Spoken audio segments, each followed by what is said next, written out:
Wajib mengenal sebelum mati zat Tuhan itu. Jika diri kalian nggak mengenalnya, hanya mengenal sebuah sebutan namanya saja, nama itu julukan. Yang wajib disembah, yang wajib dihadap itu zat. Kan sudah mengatakan zat Tuhan itu berbeda, wujud tapi berbeda dengan makhluknya. Semua yang panjenengan sebut-sebut kan julukan Allah, wujud, kidam, baqo. Aslinya zat Tuhan nggak mempunyai nama, zat urip, zat hidup. Assalamualaikum warahmatullahi wabarakatuh. A'udzu billahi minasyaitonir rajim. Bismillahirrahmanirrahim. Asyhadu an la ilaha illallah wa asyhadu anna Muhammadar Rasulullah. Allahumma shalli wa sallim ala sayyidina Muhammad wa ala ali sayyidina Muhammad. Amma ba'd. Para hamba zat Tuhan yang Maha Esa, Allah Subhanahu wa Ta'ala, terutama saudaraku di seluruh dunia, baik pria maupun wanita, dimanapun diri kalian berada. Alhamdulillahirabbil alamin. Diri kami mendapatkan amanah perintah dari sisinya zat Tuhan yang Maha Esa, diperintah, disuruh menjabarkan tentang adanya sifat 20 sifat zat Tuhan yang Maha Esa, Allah Subhanahu wa Ta'ala, yang wajib diketahui semua diri manusia. Nah, ini kami jabarkan pada khususnya terutama kaum Islam yang sudah mendalami ayat-ayat suci Al-Quran. Ini diri kami disuruh menjabarkan dalam hakikatnya 20 sifat-sifat 20 sifat tersebut. Mari dihayati, mari didalami bersama bagi semua saudaraku yang sudah menjalani ilmu hakikat dan ilmu tauhid, terutama sudah menghaji di ilmu tasawuf, supaya mengerti guna dan manfaat sifat-sifat 20 sifat zat Tuhan yang Maha Esa, yang wajib diketahui makhluknya zat Tuhan yang Maha Esa, yang namanya manusia. Hanya manusialah yang wajib mengetahui sifat-sifat 20 tersebut. Di ajaran Islam, nama-nama sifat yang baik Tuhan yang Maha Esa ada 99. Nah, ini yang wajib diri kula lan panjenengan diperintah mengetahui. Hanya ada 20 sifat. Pertama, Tuhan yang Maha Esa mempunyai sebuah sebutan nama, yaitu namanya Allah. Tuhan yang Maha Esa mempunyai nama banyak, yaitu 99, yang wajib disuruh mengetahui ada 20. Nah, zat Tuhan yang Maha Esa itu mempunyai wujud, bukti wujud. Nah, pertama itu ada sifatnya, namanya kan sudah disebut Allah. Allah itu wujud. Qidam, bako, mukhalafatul lil hawadisi, qiyamuhu bi nafsihi, wahdaniyat qadrat iradat ilmu hayat, sama basor kalam qadiron muridan aliman hayat, sami'an basiron mutakaliman. Pertama, kami jabarkan Tuhan yang Maha Esa mempunyai sifat wujud, memang benar sesuai di firman-Nya di Al-Qur'anul Karim, bahwa Tuhan yang Maha Esa benar-benar wujud nyata. Wujudnya wujud zat urip, namanya zat hidup nyata, hakul mubin. Hakul benar-benar wujud nyata. Berwujudnya zat Allah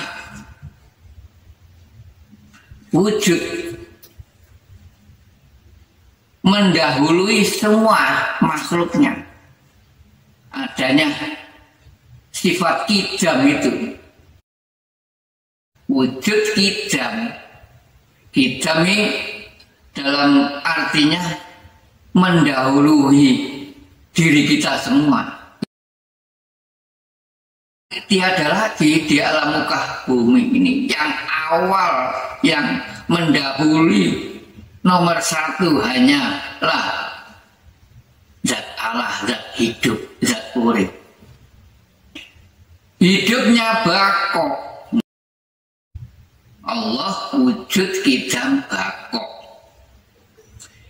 Bako dalam arti, dalam hakikatnya awet, tidak bisa rusak, tak lawas-lawasing. Selama-lamanya hidup zat Tuhan itu tiada awal, tiada akhir, tiada yang mengadakan, ada sendiri, tiada yang mencipta, ada sendiri. Itu sifatnya zat Allah, zat hidup, zat urip. Mukhalafatul lil hawadisi, benar-benar Tuhan yang Maha Esa itu berwujud nyata, hakul mubin, namun berbeda wujudnya, berbeda dengan semua makhluknya. Mukhalafatul lil hawadisi, wujudnya tiada yang menyerupai, berbeda dengan semua makhluknya. Qiyamuhu binafsihi, Tuhan yang Maha Esa, zat hidup, zat urip, jumeneng kelawan dewi, jumeneng kelawan ijen. Dalam maksud zat Tuhan itu menetap, tidak akan kemana-mana, tidak akan gumingsir kemana-mana, menetap, hidup sendirian, tiada temannya. Harus percaya diri kulalan panjenengan. menghaji hakikat ini. Hakikat adalah yang sebenarnya. Hakikat adalah yang sesungguhnya. Qiyamuhu binafsihi, zat Allah, zat Tuhan itu jumeneng menetap, tidak owah gumingsir di diri kulolan panjenengan ya ada gaibnya, zat yang maha hidup, zat yang maha esa. Di luar diri kulolan panjenengan ya ada, tidak owah gumingsir, hidup di dalam diri semua manusia, hidup di dalam luar diri manusia, terutama kalau di luar diri ini namanya Allahu Akbar. Sudah di alam suwung, gung liwang-liwung, alam yang kekal abadi, alam ahad. Di dalam diri kula lan panjenengan ya jumeneng lawan dhewe, jumeneng sendirian. Di luar diri ya sama, jumeneng lawan dhewe, meliputi semua alam seisinya, zat Tuhan yang Maha Esa. Wahdaniyat dalam arti wahdaniyat, zat Tuhan yang Maha Esa mempunyai harapan apa saja, terutama manusia harus bisa merasakan. Jadi intinya semua diri manusia keletakan wahdaniyat. Dalam arti wahdaniyat, wahdakan tempat, zat Allah hidup di dalam wahdah diri semua manusia. Nah ini diri kulan panjenengan mulai belajar fanaku, belajar gak aku, belajar sirnah. Kalau dijawab belajar suwung, belajar mati sak jero urip. Terutama manusia ini diwajibkan mengerteni sifat wajib 20 sifat ini. Zat urip Tuhan yang Maha Esa kan hidup di semua diri manusia, terutama di diri kula dan diri panjenengan. Nah semua manusia kula lan panjenengan kan mempunyai harapan. Harapan itu kan lahirnya dari hati dulu di dalam. Jadi intinya zat Tuhan yang Maha Esa sengaja mencipta dua unsur, dua bagian, adanya zahir dan ada batin. Nah semua diri panjenengan jika ingin mempunyai, asalnya nggak punya lalu dikasih punya, asalnya nggak bisa lalu dikasih bisa. Mulai awal panjenengan kan mempunyai kerentak dulu, kekarepan, itulah wahdaniyat. Nah niat itu siapa yang mengabulkan semua harapan, termasuk ya harapannya zat Tuhan, niatnya zat Tuhan. Lalu diri kula panjenengan mempunyai harapan dikabulkan, diijabahi. Agar mengerti diri kula panjenengan kesana kemari itu kan termasuk menjalankan perintah digerakkan oleh zat Tuhan. Itulah niat, kekarepan, kerentek, agar panjenengan mengerti yang memerintahnya. Karena diri kula panjenengan kan sudah bertolabul ilmi, tujuan ingin mengetahui Tuhan yang Maha Esa yang selama diri kalian yakini. Diri kula panjenengan kan sudah dibekali yakin 3 tahap. Pertama, yakin nurul yakin. Kedua, ainul yakin. Ketiga, hakul yakin. Nah, diri kula panjenengan jika sudah melintasi 3-tiganya, setelah nurul yakin, lalu ainul yakin. Ainul kan berjalan, tujuannya mencarinya kan yang benar, yang sesungguhnya diri kula panjenengan. Jadi melangkah setelah ainul yakin, melangkah ke hakul yakin, mengenal ilmu hakikat menuju ma'rifat. Hakikat adalah yang sebenarnya. Panjenengan ingin mengerti, ingin mengetahui, ingin meruh yang sebenarnya zat Tuhan. Di situ. Jadi intinya diri kula panjenengan jika sudah menduduki di yakin yang terakhir ketiga, hakul yakin, sudah jangan turun-turun. Itulah yakin yang sesungguhnya, yakin. Modal panjenengan meraih untuk peruh marifat itu, mengenal apa yang panjenengan raih. Di situ intinya marifat itu kan intinya mengerti, peruh. Setelah wahdaniyat, panjenengan jika sudah mendalami ilmu hakikat, adanya zahir, ya adanya batin.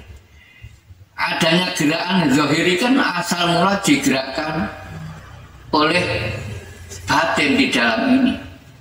Harus percaya diri kula panjenengan bahwa zat Tuhan itu menghidupi di semua makhluk. Jadi intinya diri kula panjenengan mengikuti gerakan kerenceki di dalam hati. Kekarepane gimana zat Tuhan ini?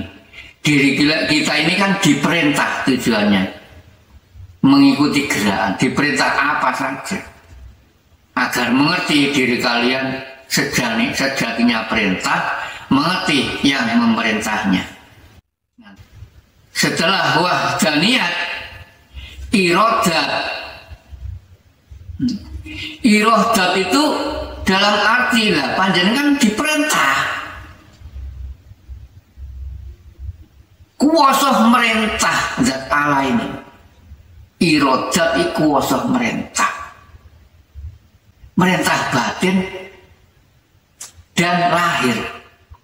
Adanya zahir bisa bergerak, apa ini kan diperintah dari dalam. Hai Adam dan Hawa, diperintah.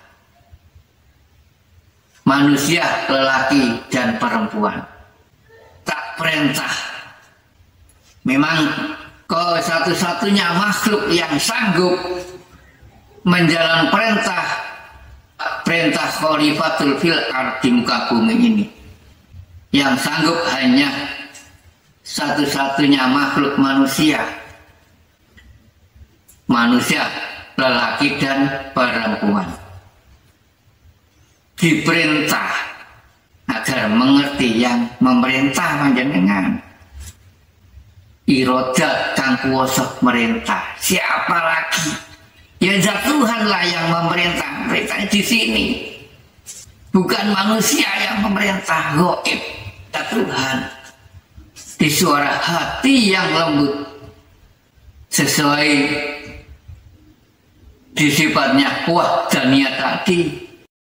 Jangan bilang bisa sendiri. Mustahil. Ada yang memerintah, ada yang menghidupi, ada yang menggerakkan. Harus sadar diri kula panjenengan. Nah, setelah diperintah irodat, panjenengan diwajibkan berilmu adanya sifatnya ilmu, irodat ilmu, supaya diri kula panjenengan mengerti, berjalannya tidak ngawur, supaya berkah, semuanya berkah diri kula panjenengan. Tolabul ilmi berkah, ibadahnya sholat berkah, mencari nafkah berkah, nggak ngawur. Karena berilmu, mengetahui tatanan, di situ intinya. Diwajibkan belajar diri kula panjenengan. Jika sudah mengerti, nanti panjenengan disuruh mengosongkan. Asal mula lahir cower, semua diri manusia akan nol, nggak bisa apa-apa. Lalu sedikit demi sedikit bayi dilahirkan, dididik, akhirnya awal mula nggak bisa, lalu bisa apa-apa karena dididik. Terutama awal mula dididik kedua orang tua. Asal mula gak punya lalu mempunyai. Di Islam ada batasnya. Pria dan wanita setelah mubaligh diwajibkan. Ada tangga Torekoh itu. Tangga kan ada 4 tangga yang dilalui beliau Nabi Agung Muhammad Rasulullah Shallallahu Alaihi Wasallam, kan ada 4 tangga. Jadi intinya diri kula panjenengan termasuk kan pewaris para nabi. Jadi mengikuti jalurnya yang dilintasi beliau-beliau para nabi itu. Ada tatanan 4 tangga. Pertama ada syariatul Islam, kedua ada Torekotul Islam, ketiga ada Hakikatul Islam, keempat ada Ma'rifatul Islam. Nah, diri kula harus melintasi tangga-tangga mulai dari awal, mulai syariat dulu, lalu diri kula panjenengan melangkah ke Toreko. Jadi intinya diri kula panjenengan mulai diwajibkan setelah mubaligh, baik pria dan wanita, diwajibkan merukuni rukun Islam. Ada 5 kalau di Islam itu, merukuni 5 perintahnya zat Tuhan yang Maha Esa. Pertama, diri kula panjenengan diperintah merukuni 2 kalimat syahadat. Kedua, diri kula panjenengan diperintah melaksanakan sholat. Ketiganya, panjenengan diperintah zakat. Keempat, diri kula panjenengan diperintah puasa. Kelima, diri kula panjenengan diperintah haji. Kata rukun kan disuruh merukuni semua. Sugih miskin, hakikat itu harus merukuni semua 5-5-nya. Wajib semua itu dilaksanakan. 5 rukun harus dirukuni semua. Wajib itu harus. Nah, harus belajar. Panjenengan gak belajar, ngawur hidupnya. Ilmu itu. Nah, ini panjenengan harus mulai fana.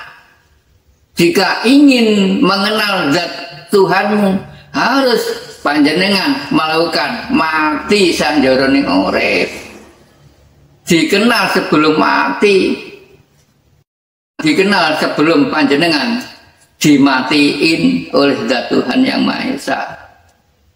Wajib mengenal sebelum mati zat Tuhan itu. Hak.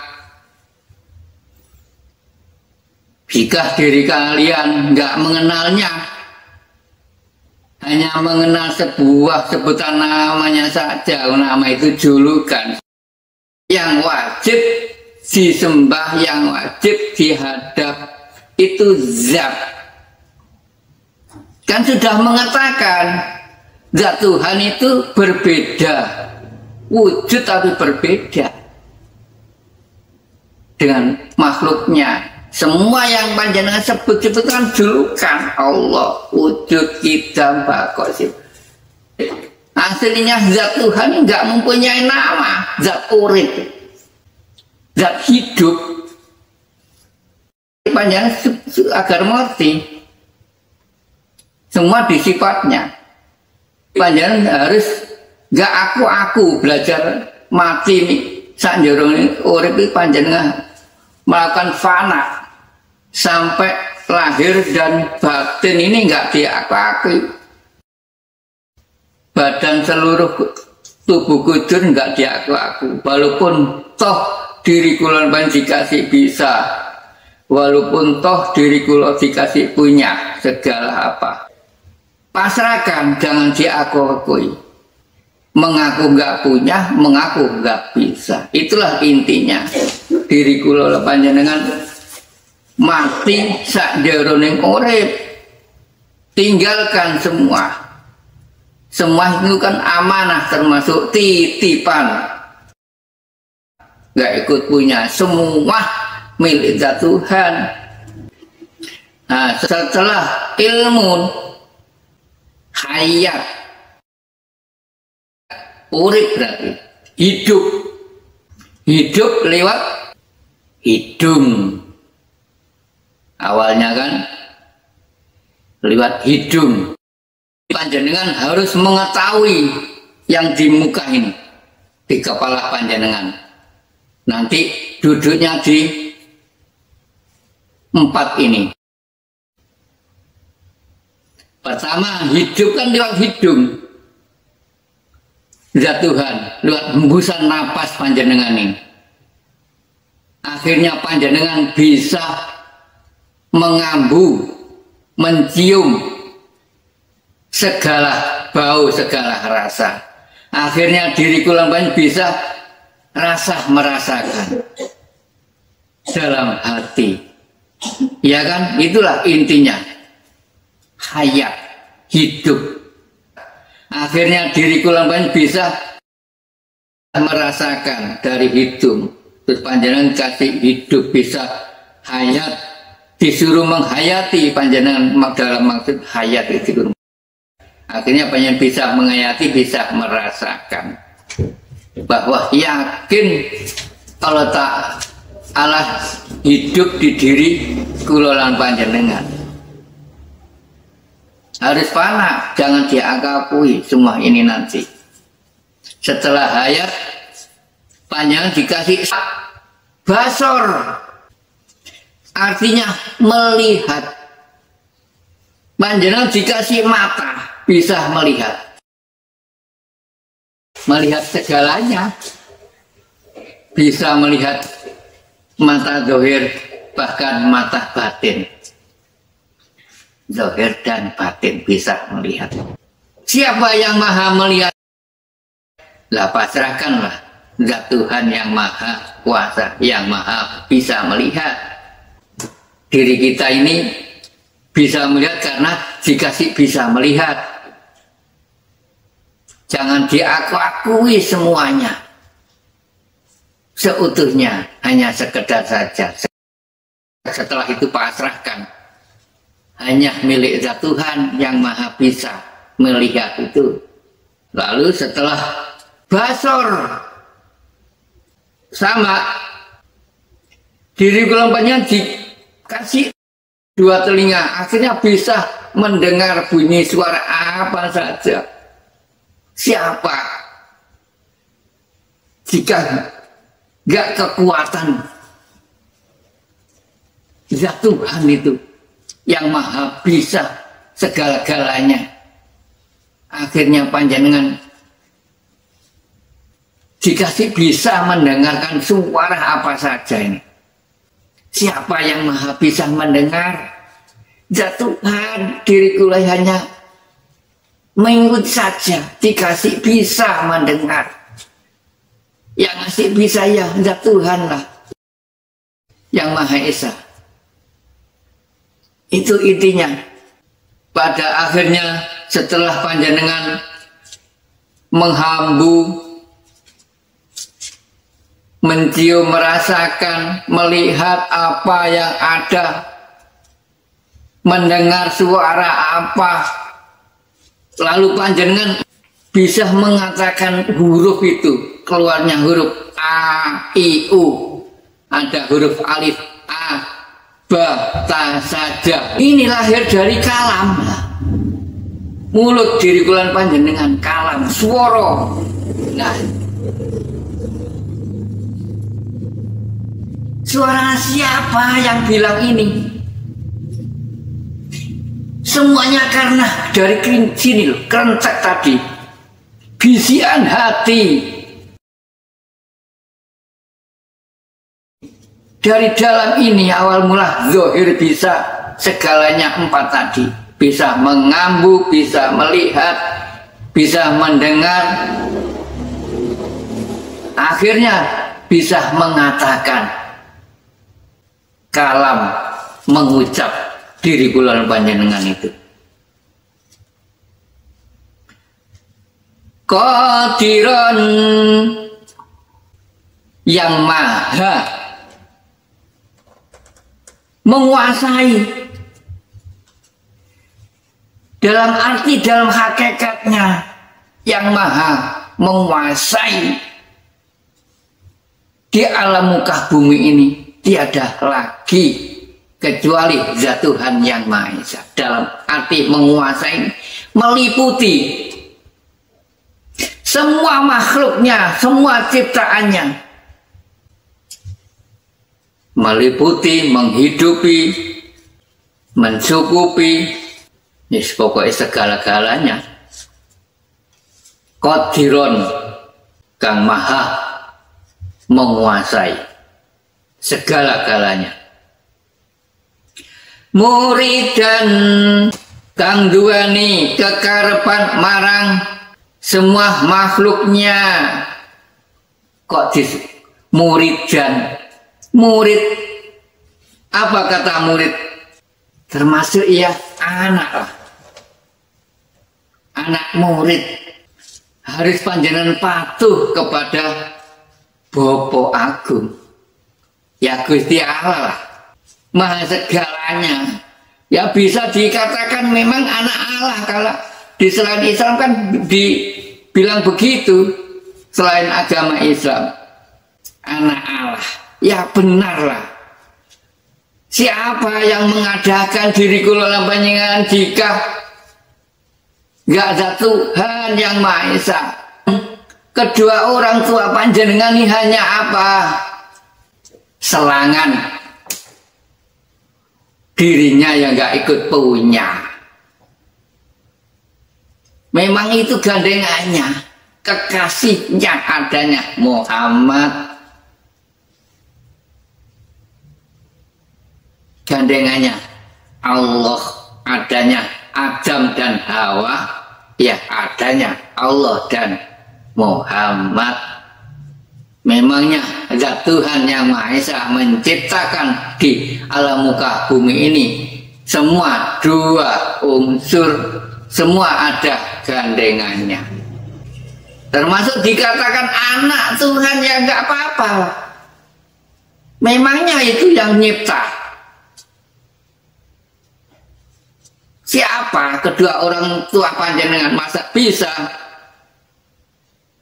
mencipta? Dicipta memang dibuat begitu. Hidup di dalam rahim ibu kula panjenengan. Yang mencipta, yang membuatnya, ya zat Tuhan yang Maha Esa. Yang melahirkan keluar itu siapa? Ya zat Tuhan yang Maha Esa. Termasuk tempat saja lah. Diri kula panjenengan itu termasuk ibu, termasuk wadah tempat. Iya hak itu. Adanya alif, adanya ba. Alif itu siapa? Zat Allah hidup menghidupi di ba. Adanya ba ya diri semua manusianya. Ba namanya. Alif bak gandeng. Jika diri kula panjenengan ingin mengetahui alifnya, ya di dalam alifnya. Yang bisa ngoceh, bisa ngomong, bisa mengubahkan segalanya ini diri kula panjenengan. Itu belajar, ayo sedikit demi sedikit wujud. Ya hidup itu. Tak wujud mustahil. Mana mungkin ada diri kula panjenengan jika zat Tuhan enggak wujud. Apa guna ada sifatnya, sifat wujud? Itu tidak bisa disoal, dibantah lagi. Memang hak itu ajaran Rasulullah ini. Setelah muridan aliman kang menguasai segala pengertian semua makhluknya. Aliman,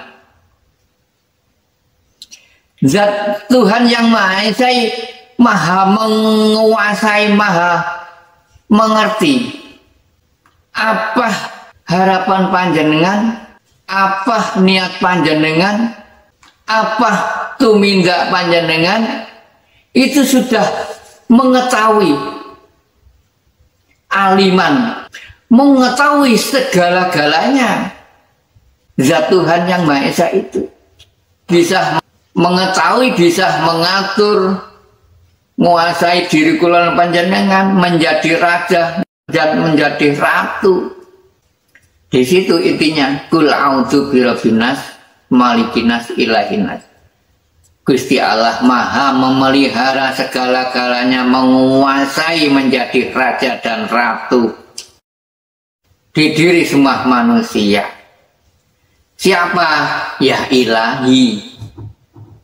Nas, harus percaya bahwa ilahi enggak akan kemana-mana, di mana-mana ada di diri kula lan panjenengan, ya ada di luar diri kula lan panjenengan, ya ada.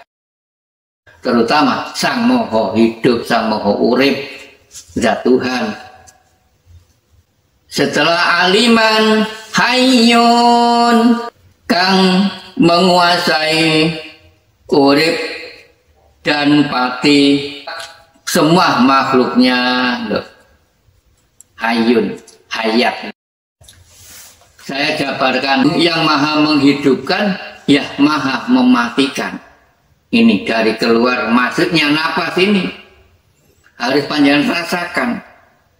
Masukkan hidup, jika enggak kembali lagi masuk, lang keluar, sudah nggak kembali ke asalnya, kan berarti sudah nggak hidup lagi di diri kelapannya, sudah wafat. Innalillahi wa inna ilaihi raji'un itu.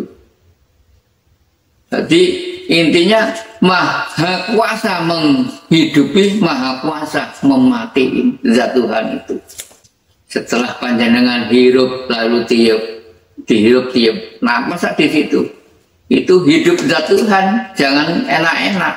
Harus dihayati, harus dirasakan, harus dibuktikan. Itu ada wujud. Wujud nyata. Sami'an kang Maha mendengar sekabehane swara.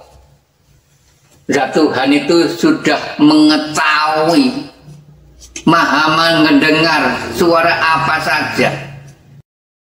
Zat Tuhan itu menguasai segala bahasa dalam arti di situ. Walaupun toh panjangan sebut apa saja sudah tengok, tahu, menguasai segala bahasa. Memangnya semua bahasa milik Zat Tuhan. Walaupun toh enggak kau sebut, walaupun toh kau sebut, tahu, tengok Zat Tuhan ini. Sami'an basiron, Zat Tuhan yang Maha Esa, Maha melihat dan Maha mendengar.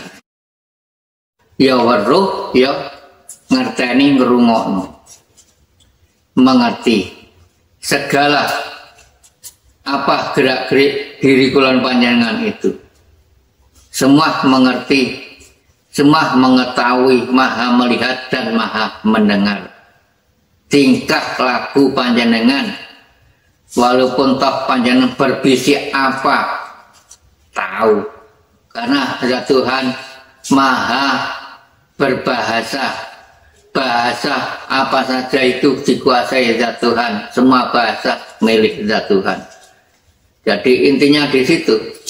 Zat Tuhan itu menguasai segala-galanya. Maha mengambu, maha melihat, maha mendengar. Akhirnya diri kula panjenengan bisa mengatakan ini. Semua ini hasil dari panjenengan mengambu, melihat dan mendengar. Akhirnya diputuskan kalam mengucap itu. Basar itu melihat apa saja, bisa tahu, bisa perlu, mata, zahir dan batin. Diri kula panjenengan dikasih tahu, itulah makrifat. Mutakaliman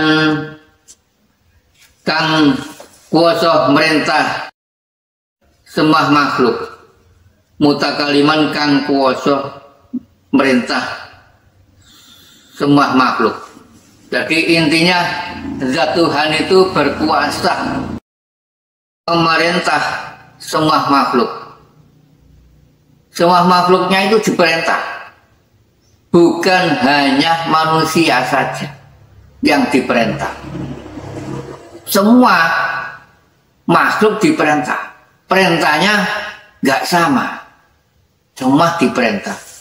Karena dihidupi sama dengan diperintah. Perintahnya nggak sama. Bukan hanya manusia. Seperti tanaman. Itu ya makhluk hidup itu diperintah menjalankan, memang dihidupkan di situ. Hidup, gerak. Panjenengan nggak tahu geraknya. Diperintah. Hayawan diperintah. Yang gaib, setan, jin, iblis diperintah. Semua diperintah dalam hakikatnya. Yang merintah Zat Tuhan Yang Maha Esa. Perintahnya nggak sama dengan manusia, berbeda. Perintahnya nggak sama. Nah, cukup sekian kajian kami tentang sifat wajib 20 sifat Zat Tuhan Yang Maha Esa yang perlu diketahui. Mudah-mudahan ada guna dan bermanfaat bagi semua saudaraku di seluruh dunia. Amin amin ya rabbal alamin. Akhir salam, ihdinas siratal mustaqim. Wassalamualaikum warahmatullahi wabarakatuh.